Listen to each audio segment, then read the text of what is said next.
Unfortunately, the autism community is not one big monolithic community. We do have a lot in common.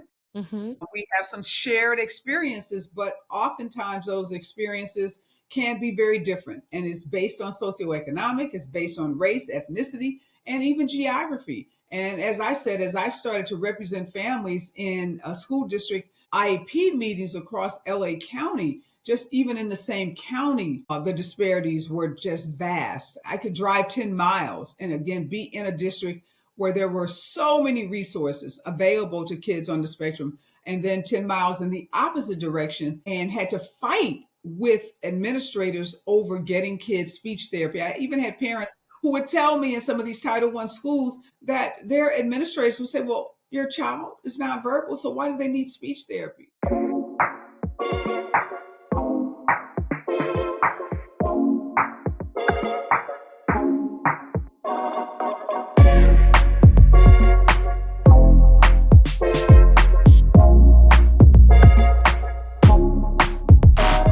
Welcome back to another episode of the Moments of Joy podcast, a podcast that's dedicated to parents and families raising children with special needs. And today we have an amazing guest, Areva Martin. She is an award-winning attorney, an advocate, a legal commentator, the host of the Special Report, the CEO of the Special Needs Network, and last but not least, she is a mom raising a son on the autism spectrum. Welcome to the show, Areva. Thank you so much for having me. I am so excited to have you today. I've been watching you for years, and I finally got the guts to ask you to come on the show. We are all part of one big family, and we have to reach out to each other. So thank you for reaching out. Yes, you're so welcome, especially, in this time where a lot of parents are so scared. I said, I don't have the answers to the questions that people may ask, but let me bring somebody on that does, that can help us to have rest. You're right. We are in such perilous times, and so many families are feeling fearful.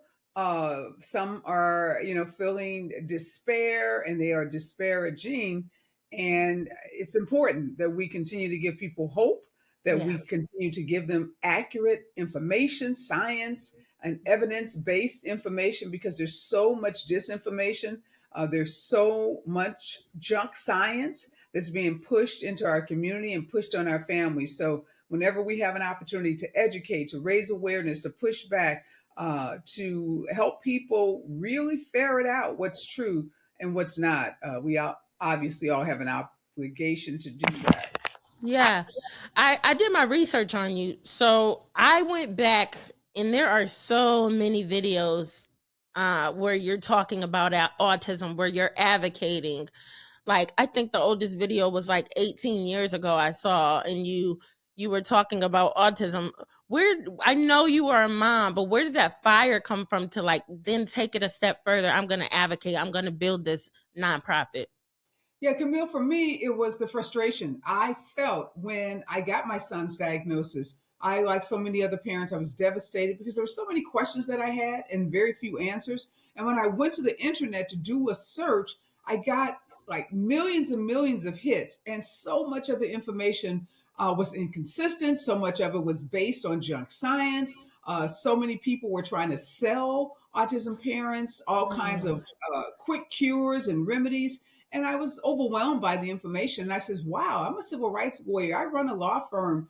I try cases before juries. And if I'm this overwhelmed, how must the everyday parent that's maybe holding down two jobs, that doesn't have a background in the legal field, isn't an entrepreneur, how might they feel about all of this information? And that's what really led me to do a couple of things. One, I took a sabbatical from my law firm, and I wrote a book called The Everyday Advocate to try to make information available and simple and easy to read for parents.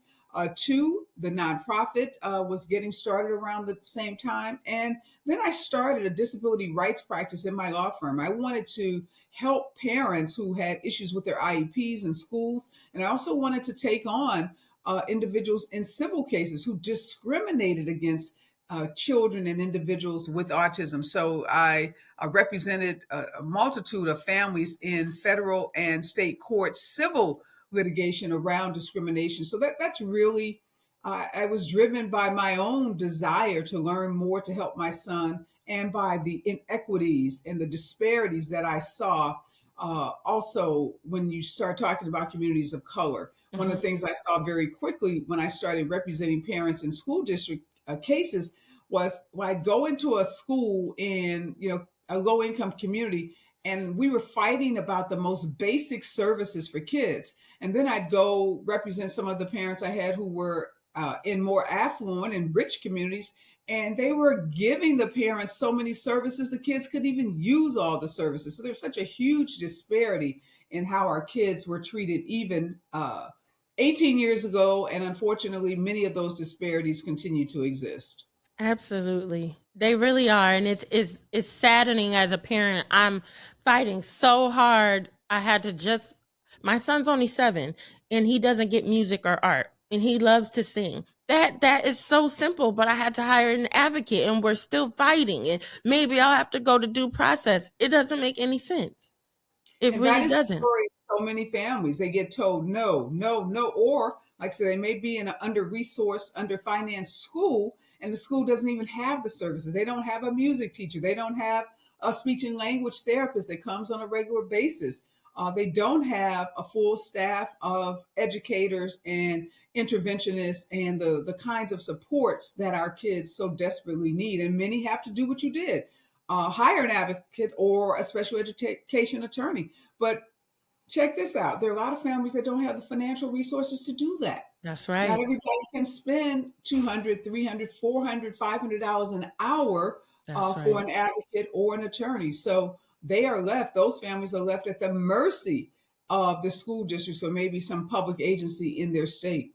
You're absolutely right. I thought about years ago, and I saw a video where you made mention to this years ago when in the 60s and in the 50s, parents had children with special needs. A lot of them would go into these homes or day centers where they pack boxes, and it was thought that they really had no use.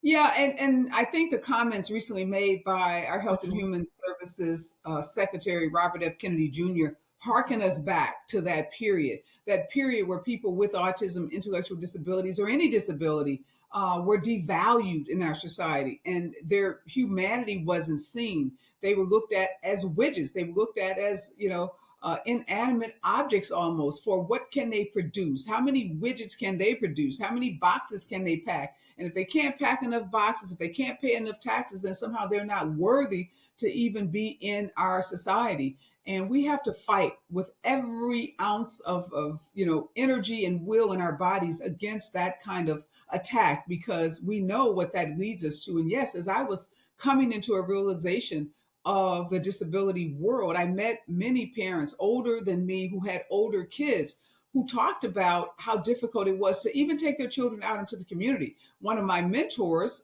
she was a educator at LA Unified, Los Angeles Unified School District. Her son was the first young man or kid, I should say, at that time with autism to enter a public school in all of Los Angeles.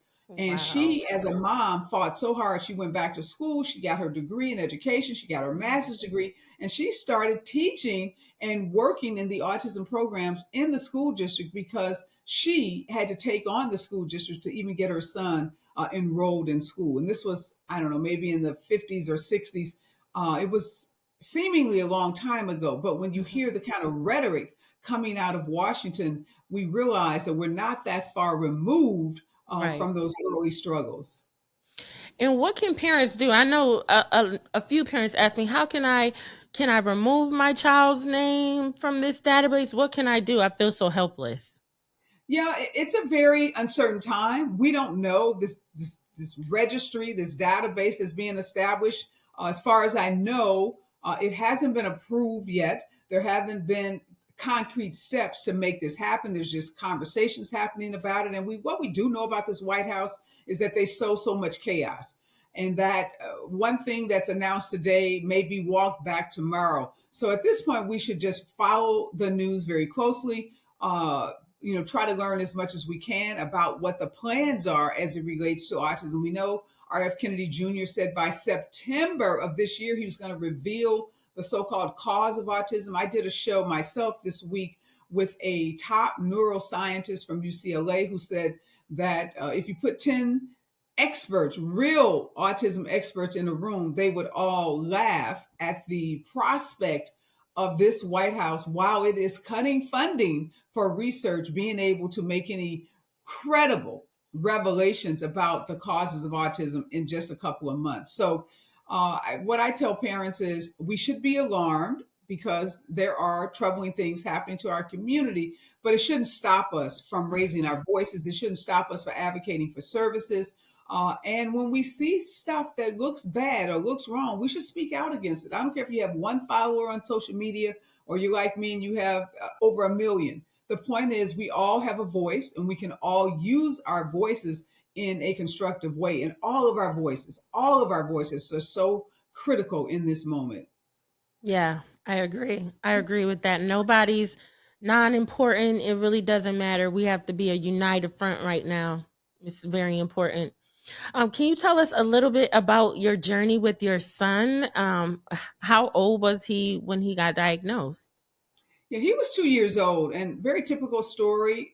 Saw behaviors that I didn't quite understand. I have two neurotypical daughters who are older, so I knew what early childhood development looked like. I knew what the milestones were that kids should meet. My middle daughter potty trained herself. I think she was 9 months. She just said, you know, I'm tired of these diapers, and started taking them off and going to the toilet on her own. Wow. So I knew that was considered advanced, but I also Yeah. knew that at 9 months, at 12 months, at 16 months, the kids met certain milestones. And I saw that Marty, my son, wasn't meeting those milestones. So I started having conversations with family members and friends. And like a lot of folks, I was told, oh, don't worry. Boys develop later than girls. Boys don't always acquire language at the same pace as girls. Don't worry about his development. And then I was told, well, maybe he just has a speech delay. You should see a speech therapist. And we went to a speech therapist for about 6 months before I was actually referred to a developmental pediatrician. So it took a while. I just saw a stat that said that Black and brown families in particular may have to see a doctor 8 times. Wow. And I should change that word from doctor, a medical practitioner, because oftentimes they're not seeing doctors. There's a shortage of developmental pediatricians in our medical ecosystem. Many families, particularly low-income communities, will never see a doctor. You may see a nurse practitioner, you may see a physician's assistant, you may see a nurse, and no knock against those professionals. They are very much needed in our medical system, but many, unfortunately, including physicians, don't have the training necessary to see the warning signs of autism and will delay making a referral to a specialist. So 8 times Black kids are going into some medical facility before there is a definitive diagnosis. My goodness. And I think that it's important to highlight the disparities because sometimes, because of privilege, people are, blinded to it and they think it's not happening, but it is happening. When I moved from Connecticut to Texas, and when I lived in Connecticut, we lived in a low income area, and I moved to Texas to the suburbs, and it's totally different. It's totally, my children that are typical, they play sports. The sports program was like a college sports program. It made no sense, but we were at Title I schools in Connecticut. It's so different. It's so different. You're so right. Unfortunately, the autism community is not one big monolithic community. We do have a lot in common. We have some shared experiences, but oftentimes those experiences can be very different. And it's based on socioeconomic, it's based on race, ethnicity, and even geography. And as I said, as I started to represent families in a school district IEP meetings across LA County, just even in the same county, the disparities were just vast. I could drive 10 miles and again be in a district where there were so many resources available to kids on the spectrum, and then 10 miles in the opposite direction and had to fight with administrators over getting kids speech therapy. I even had parents who would tell me in some of these Title I schools that their administrators would say, well, your child is nonverbal, so why do they need speech therapy? And I'm going, huh? Wow. because they did not understand that the fact that that child was nonverbal in that moment didn't mean that they couldn't acquire language. They somehow thought that being nonverbal meant permanently uh, unable to use language or to communicate, when we know just the opposite. We know that many kids who are nonverbal at 4, 5, 6, at 7. As a girl in my network, a young lady, she is a talented opera singer. She has sang at the White House on multiple occasions. She has been on concert stages around the globe, and she didn't have language until she was 7, and her first language Wow. was music. And now she's fully verbal and an accomplished singer. So, to have a parent hear that your 3 or 4 year old that's not speaking at that moment Mhm. doesn't need speech therapy is just devastating. And so many parents internalize it and they say, okay, well, the school said X and the person with the letters and the alphabet behind their name said it, so it must be true. And one of the things I wanted to do in my book, and I do in the book and in my nonprofit, is to say to parents, you are the expert. Forget about the degrees. Yes, those degrees are important. And yes, having experts are important, but no one knows your child better than you. And you are a critical link to every professional that you will ever see, because you are going to see your child in their best moments and you're going to see them in their worst moments.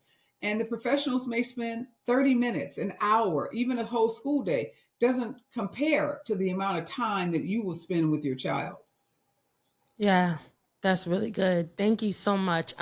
When you spoke about that young lady who really sung when she was little and now she's 6, I'm like, that's my son. He doesn't speak in conversation. He may say a few words, but he sings. He'll hear a song and sing it, which is why I'm advocating for him to have music. So I appreciate that little story right there. I'm like, that's gonna be him. I know it. I just have to Yes, keep keep fighting. going. Keep Mm-hmm. music is the key to the soul. It's the key to communication. It's the key to relationships for so many of our kids. It's how they express themselves. It's how they move about the world, and getting them that education, that resource, that support is so important. Yes, this young lady, Spencer Hart is her name. Big shout out to Spencer. It's her heart. She has Awesome. sang the national anthem. She's been recognized by our organization as a distinguished young woman. She's just amazing. And her mother's story about Spencer's journey is so incredibly powerful, because Spencer is a kid that the mom may have said, well, she's not using language, Mm-hmm. and she may have overlooked her gifts, but yet she is, like I said, a very, very, very talented, not just singer, but opera singer in the highest Wow. octave notes, soprano notes that, even neurotypical people have a very difficult time achieving. That's beautiful. Those are the things that, some people don't understand. They hear autism and they think, "Oh, they'll never be anything," because, in the 50s, 60s, not many were diagnosed with autism. They will call it mental retardation. We have more eloquent ways of, saying intellectual disability now, but, we have these thoughts. I always think about the movie Soul Food and how there was Uncle Pete.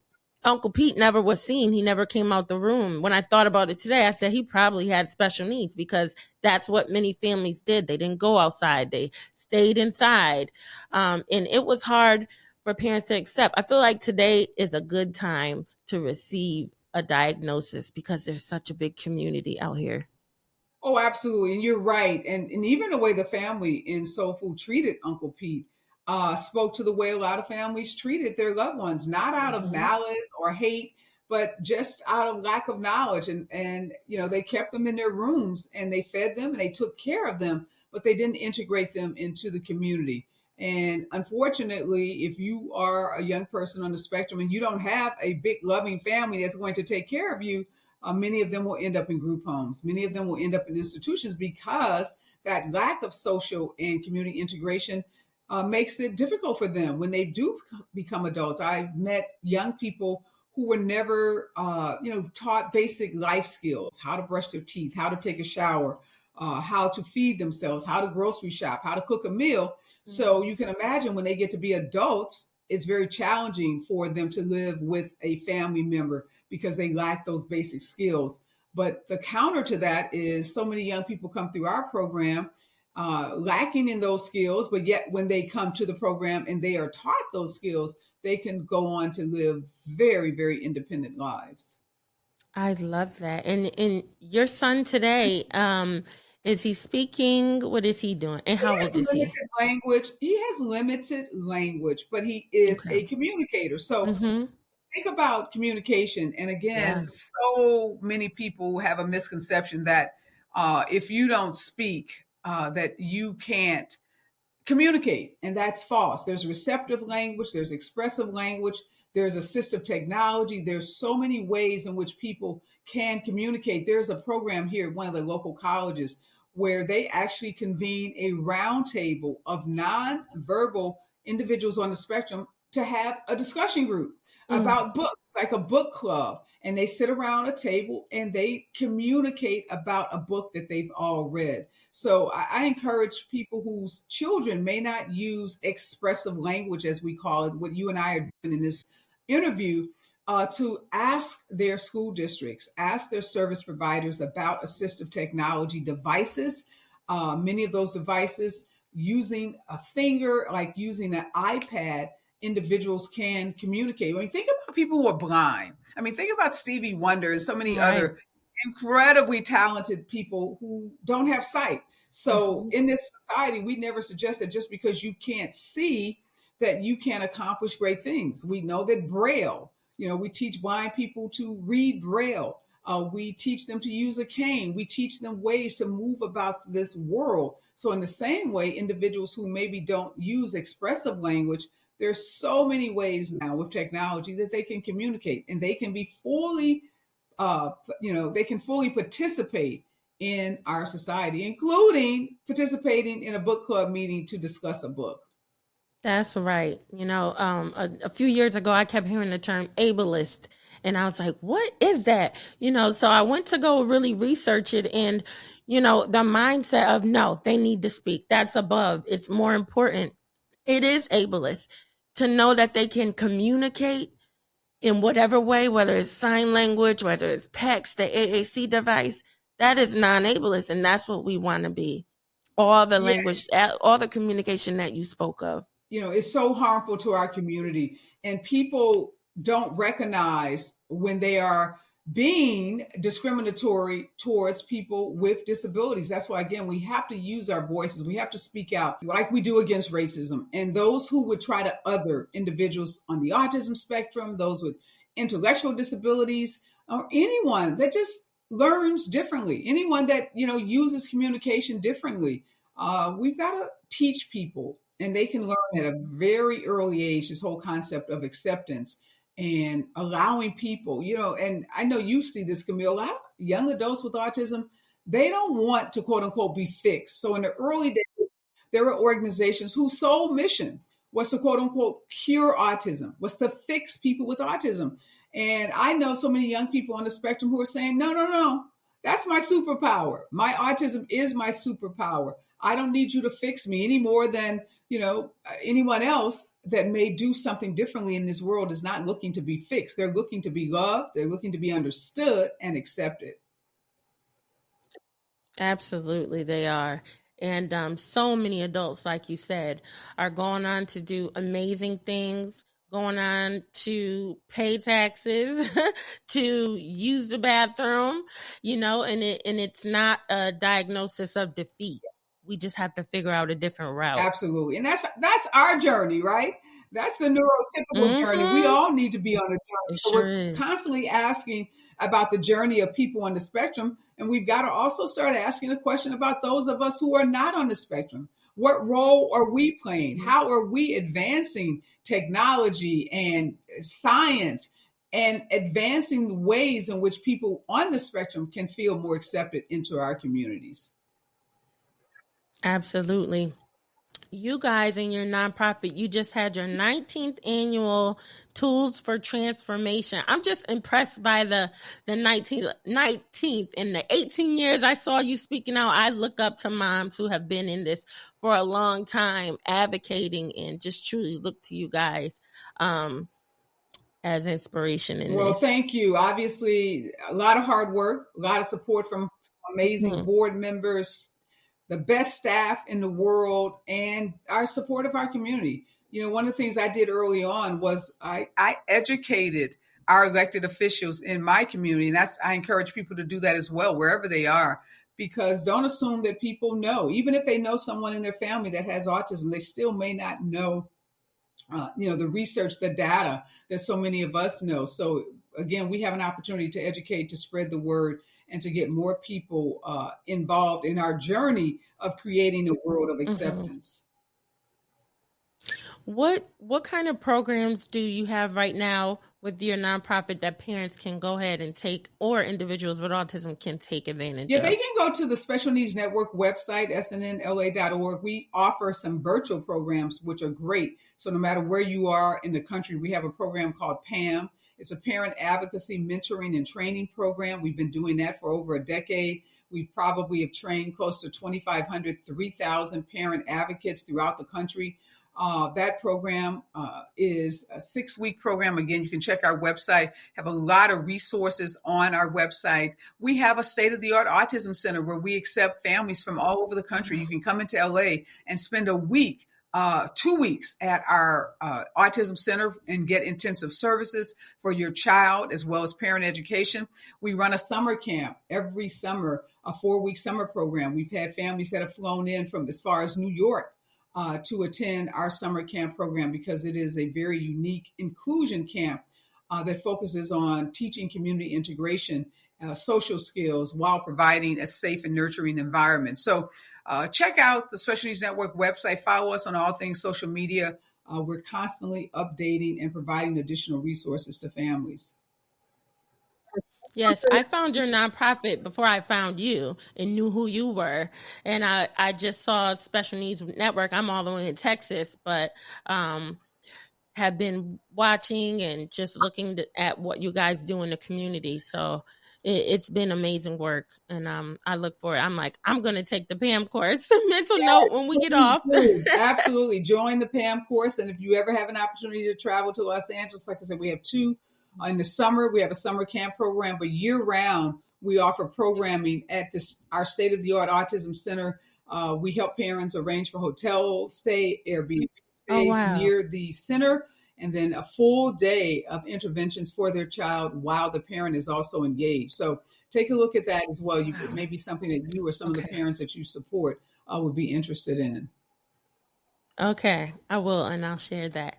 Thank you so much for joining us. Well, before we go, if there's a parent, I always like to end with these 2 questions. If there's a parent that has just gotten an autism diagnosis and they don't know what's ahead, they're scared, they're nervous, what note of encouragement would you have for them? I just want you to know autism diagnosis is not a death sentence. It's not an incurable disease or disorder. It is a way of living. It is a way of learning. It's a way of loving. I would encourage you to embrace the diagnosis, embrace your child, embrace this community, and embrace the potential, all of the potential that you're going to see fulfilled by your child when they get the right interventions. And be grateful, because the kids that don't get diagnosed until much later oftentimes suffer. So an early diagnosis, although may not be what you expected or wanted, is a blessing in disguise, because it means now you know what's ahead of you and you can start to work on it. You can start to plan it. You can start to lay out a medical plan, an education plan, a community plan. And so many parents around the country don't have that advantage because they don't get a diagnosis early. So I would just tell you, you have become a part of a larger, very loving, very supportive community. So embrace it. Absolutely. We don't play about each other in this community. Absolutely. And the last question, if there is someone watching who doesn't have a child with autism, they don't really know anyone with autism, what would you want them to know? Well, first of all, the chances of you not knowing someone with autism are slim to none. The new CDC rates say that 1 in 31, and some scientists say, well, that's a little high. It's probably 1 in 50. But that means if you know 50 people, you know someone with autism. If you know 31 people, you know someone with autism. I would say educate yourself as much about autism as many of us have educated ourselves about cancer, about diabetes. I mean, many of us who aren't living with diabetes or cancer or hypertension know a whole lot about it. And we've learned about it through family members. We've learned about it through educational programs. So if you have an opportunity to take a PAM course, take it. PAM isn't just for people who have kids on the autism spectrum. Also, you may want to consider a career in health and human services. Special Needs Network, we have a job training program where we are training 500 early intervention specialists. Behavior health is a growing field, offers very high paying jobs with great career opportunities. So you may want to get to know someone with autism, and you may want to learn more about this community because it could offer something that could be very beneficial to you, your family, your career, and your community. That was great. Thank you so much for taking the time out of your busy schedule to join us today. Parents, make sure you give Areva a follow, and especially the Special Needs Network, and take advantage of everything that she mentioned. And before we go, always remember that you have the option to choose joy. Bye-bye. Bye-bye. Thank you.